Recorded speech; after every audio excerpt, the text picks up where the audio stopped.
নমস্কার বন্ধুরা, বুলবুলের রান্নাঘরে সবাইকে স্বাগত। বড়দের প্রণাম আর ছোটদের অনেক অনেক ভালোবাসা জানিয়ে শুরু করছি আজকের রেসিপি।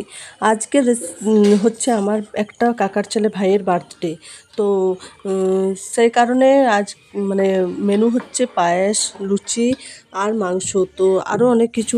তার মধ্যে আজকে আমি পায়েসটা আপনাদের সাথে শেয়ার করছি।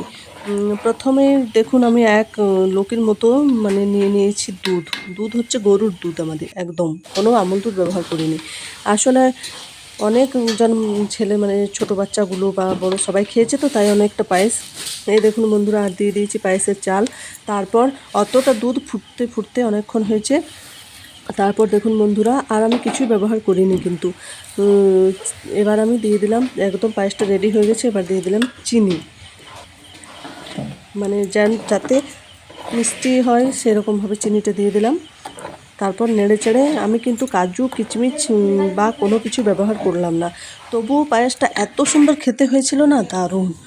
মানে আমাদের টাটকা গরুর দুধ না, সেই কারণে দেখুন পায়েসটা যেমন একদম জোড়া লেগে গেছে, আর কত সুন্দর। তো প্লিজ বন্ধুরা, আমার রেসিপিটা কেমন হয়েছে অবশ্যই কমেন্টে জানাবেন।